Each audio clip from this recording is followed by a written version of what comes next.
Well, this Sunday is going to be the fourth Sunday of Lent. And for the fourth Sunday of Lent, for each Sunday in Lent, what we've been doing is we've been looking at different aspects of the human side of Jesus. So far we've looked at his temptations, how he was tempted to sin. We took a look at how he grieved the loss of loved ones. And we've also taken a look at how he got angry and who it was that he got angry with. Now today, we're looking at the idea that Jesus was troubled. Troubled, you could say, anxious, worried, fearful, but troubled. And troubled, again, it's hard for us to imagine Jesus being these things, perhaps because we've heard that it is sinful to worry or fear or be troubled, but those things are not sinful. Again, as I mentioned last week, those things are not sinful.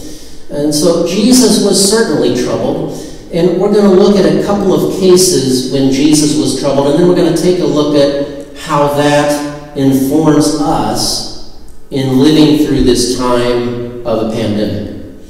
So all we have are the Gospels and a few letters that people wrote. That's what we know of Jesus' life. We know very little about Jesus' life, really.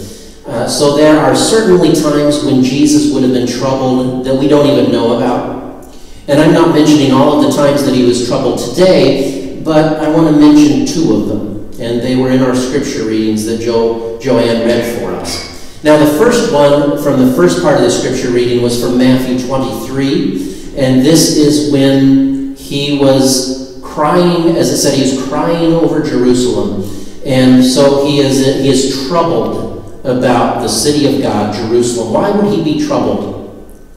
Well, first of all, there's a little bit of confusion because in the Gospel of Matthew has Jesus crying over Jerusalem shortly after he enters the city. You know, when he goes into the city on Palm Sunday and then he goes to the temple and he's teaching, and it's shortly after he talks to the Pharisees, the religious leaders, which we were talking about in last week's sermon. But Luke has it in a different place. Luke has him doing this shortly before he enters Jerusalem, right before he goes in for Palm Sunday. So, however, trying to figure out who got it right, what is the actual timing and order of things is really an adventure in missing the point. There's no reason to worry about those inconsistencies. That's not important. What is important is that Jesus was troubled. He was worried. And so why was he so worried about Jerusalem? Well, basically the reason why he was worried is because he knew that they were blind to wisdom. And Jesus taught the way of nonviolence. He taught that we are to follow a life of nonviolence. And in particular, in their context, with Roman oppression, he taught nonviolent resistance to Rome. He taught them that violence was not the way, it's not going to work. Because not only was violence, he taught that violence is ungodly, but it was also destined to fail, right? There's no way that they were going to succeed against Rome. So if they tried it, he knew that it would result in the complete destruction of Jerusalem.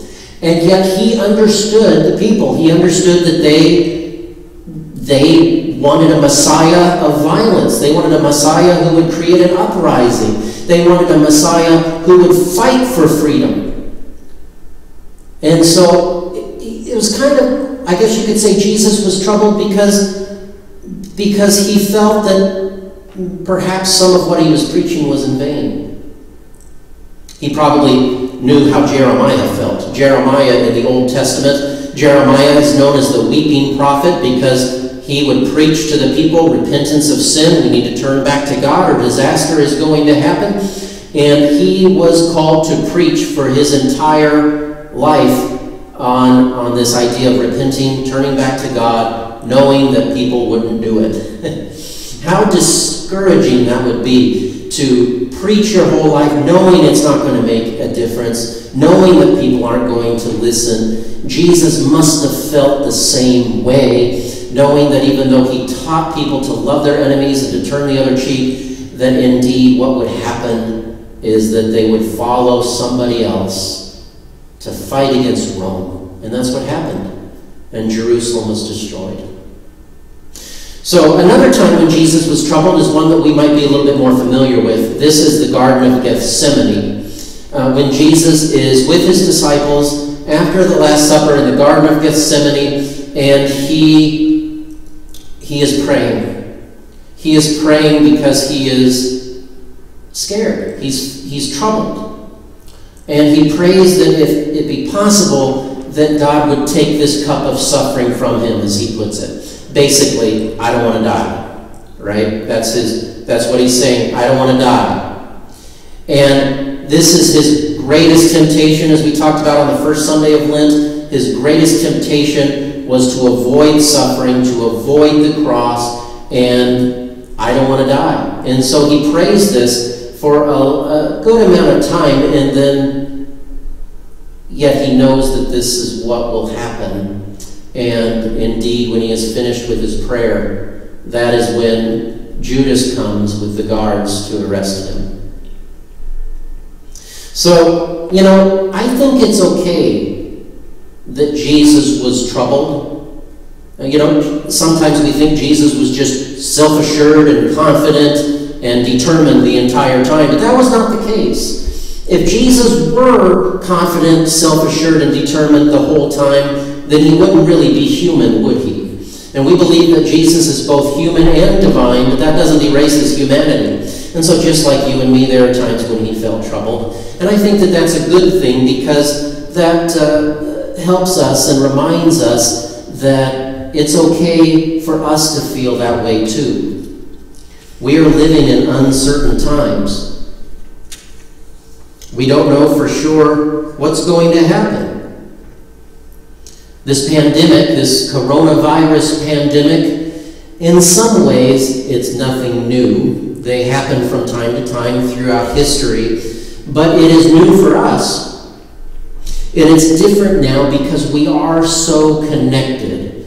Not only locally, but also globally, we are very connected. And so there's more that has to be canceled. There's more that we have to do to slow the spread than there would have been in generations past. And for most of, in fact, I'll say for all of us, I think, this is the first time that we've had a pandemic that has been this bad, because I think it's been over 100 years since something like this has happened. A few weeks ago, it was unimaginable that I would be preaching to an empty sanctuary. It'd be unimaginable to say, in a few weeks, we're going to be canceling every event that we have. Yeah, right. But here we are. Things have certainly changed. Restaurants are closed to dining in. Businesses have limited services. And good luck finding toilet paper, right? All of a sudden, our calendars are pretty clear. And the stress is high. The stress on business owners, employees, parents, children, and everyone is great. The economic impact of this is unknown. Many people are afraid about whether or not they're going to keep receiving an income, how they are going to pay their bills. Parents are struggling with how to juggle work at home if they are able to do that. How to juggle work at home with also making sure their kids are supervised and helping them with their work at home. Teachers are struggling with how to support the students that they truly care for, but cannot support in the same way that they did before. Students are mourning the loss of events that mark milestones in their lives, whether it be proms and possibly graduations. So it is perfectly acceptable and normal to feel lost and isolated. That's because we are really, for us, for our generation, we're in new territory. We do not know when this will end for sure. When we canceled services and had our last service in person last Sunday, we said that it'd be for the rest of the month. Of course, much has happened since last Sunday, and we know it will be longer than that. We would like to think that we will be back for Easter, but as I shared earlier, day by day, that looks more and more unlikely. We know that the current restrictions in place will probably last longer than we think, possibly months. But here's the thing. However long this lasts, it will not last forever. And in the grand scheme of life, this is a short-term problem, even if it lasts as long as what some reports in the government are saying it could last.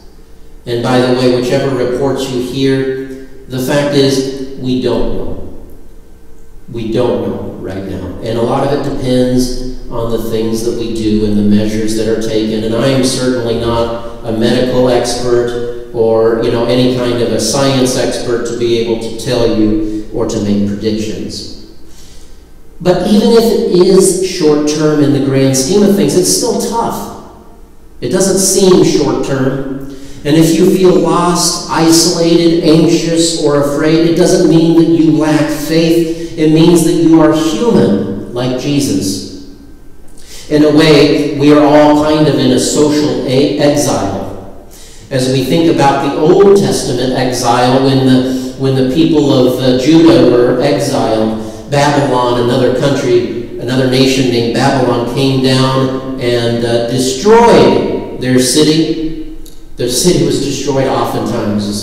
But this is in the Old Testament. The city was destroyed, and the people that were not killed were taken to live in a foreign land in Babylon, and all of a sudden they find themselves unable to worship because their worship was tied to the temple. They can't sacrifice without the temple. They do not have their land, which is considered holy. And so they are at a complete loss for how they are going to continue their faith, how they are going to continue to keep their identity. Some of the Psalms in the book of Psalms address this directly.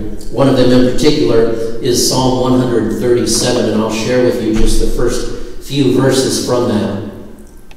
It says, "By the rivers of Babylon we sat and wept when we remembered Zion," which is another word for Jerusalem, the city of God. "There on the poplars we hung our harps, for there our captors asked us for songs. Our tormentors demanded songs of joy. They said, 'Sing us one of the songs of Zion.' How can we sing the songs of the Lord while in a foreign land?" And indeed, this may be similar to some of the questions that we are asking today. How can I worship without a church to go to, without a group to gather with, without community? How can we continue on? How can we go about the basic functions of life? If you feel lost, it's because we are in a time of exile. A time of exile, but just as the time of exile in the Old Testament did not last forever, this time of social exile also will not last forever. But they are predicting that it could be a matter of months rather than a matter of weeks, and so we do need to find a new normal. We do need to find a way to live life in the meantime until things change. And rather than trying to predict how long this will last, how do we take each day, each week at a time needs to be the question that we look at. But for our own health and survival, we need to find new patterns and new means of living life and connecting with and supporting one another, even when we cannot do so in person. So how do we stay connected? Well, with current technology and the internet, there has never been a better time. That sounds weird to say, but there has never been a better time to have to be socially isolated, because there are many ways that we can stay connected online. And so here at our church, our Lent study groups, as I said, are watching their videos through a new streaming service that is available to the congregation, to both congregations, for free. And unfortunately, the Lent study that we're doing at Monroe Chapel, those videos are not on there. But we are just pressing pause on Monroe Chapel's Lent study, and whenever we are able to come back, we'll continue and finish that. But this is a free service, as I mentioned earlier. Worship continues, and we encourage you again to watch worship, to worship together however you can. We are also looking at the possibility, knowing that this may stretch on for a while, we're looking at the possibility of having small group gatherings and committee meetings by an online platform such as Zoom. There are many different platforms online that allow us to meet and actually see each other at the same time on the screen. And for those who are uncomfortable or don't feel like you can learn something new like that, or maybe you don't even have internet access, this is something that allows you to actually call in with a traditional telephone and be a part of the meeting. I'm not sure exactly how that'll work. We'll have to kind of do trial and error. There are many ways also that you can be in service in our community while practicing social distancing through food deliveries to children, food donations, and other opportunities that are listed in your bulletin. We as a church are continuing to do what we can to reach out in ministry to the church as we are committing to have the feeding program, the summer feeding program that used to meet at Hy-Vee. They were looking for a new location. And so that we are going to be hosting that this summer, Lord willing, if we're able to do it that way. We don't know for sure what will happen in the summer, but if so, we'll be hosting that in our building during the summer. And I'm trying to connect with all of you through all these different electronic means, as well as phone calls and letters for those who do not have internet access. We hear this a lot, but this is an ever-evolving situation, so our methods will change as we try to figure it out, but figure it out we must, and figure it out you must as well. So how can we go on with life during this time? How can we stay grounded during this time? Well, when life is more monotonous than it used to be, when life is more, I hate to say the word boring, but boring than it used to be, you might find that you're finding it hard to figure out what day of the week it is now. Because there's not much to separate the days anymore. They're all kind of the same. But do what you can to make life interesting and to connect with God anyway. Gathering together in a sanctuary to worship is great. Of course, it can be powerful, but so can encountering God in nature. And fortunately, so far, nature has not been banned, postponed, or canceled. So do what you can to get outside when weather allows it. Go for a walk. Just sit outside whenever you can. They say that it's relatively safe to go on a walk, even not like at Pioneer Park, that it should be relatively safe to go on a walk. For families, this could mean spending quality time together doing things that you wouldn't normally have time to do. And I know that sometimes the schedule is still busy if you're working at home and helping your kids out. But when you have free time, get out the board games that you never had time for. Get outside and play something. Read or cook together. I don't know, it depends on the family. Some things like that won't work, some things will. But you find your way. Maybe sit down and come up with a list of things you can do so you don't always have to come up with it last minute. Worship together as a family by viewing our services. You don't have to tell us if you're in your pajamas, and certainly don't let me know if you mute me during that service. So I don't need to know about that, but you can worship together as a family. And for connecting with others outside of your household, staying connected as a community, it may mean that some of us need to have an open mind towards new online technologies that before we might have said, I don't need that. And in the past that may have been true, but now we may be considering that some of our online technologies are more of a necessity than they used to be. And for those without internet access or the ability to learn new technologies, this will be harder. And that's why we're doing what we can to create systems where we can check on one another as a congregation by phone, especially with those who do not have internet access. And finally, I want to say that there is no point in trying to theologize this pandemic. Sometimes I see people trying to explain why God would send the coronavirus or why God allowed it. I've heard some people say that he did it so that something good can happen, or that God did it as some kind of a judgment. I don't believe any of those things. I don't believe that I have to figure it out. We don't have to answer all the questions. It's okay to leave some questions unanswered or to say that they are unanswerable. because for some things, when we try to come up with an answer, we cause more damage than if we would just let it be. Here's what I do know. Pandemics happen. Life is always changing and evolving, and that is true in the viral world as well. And once in a great while, a virus changes in such a way that it can transmit to the human species before we have the opportunity or time to come up with a way to protect us from it. This is not a dire sign of God's warning or judgment. It's a natural thing that happens periodically. Thankfully, God provides us with the knowledge to eventually come up with a vaccine. That time will come. Until that time comes, life will be different. But one thing that never changes is God's love for us and that He cares for us. Even when you are alone right now and feel isolated, you're not truly alone, because God is with you and you still are a vital part of this community, both of our communities of faith.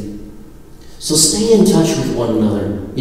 Check on one another, call one another, email one another, pray for one another. Do what you can to stay connected. And remember that when, in spite of your faith, you feel troubled or anxious or fearful or worried, take heart. Jesus knows how you feel because He felt it too. And even though this pandemic may keep us separated from one another and may keep us away from this sanctuary, it can never separate us from God. Amen.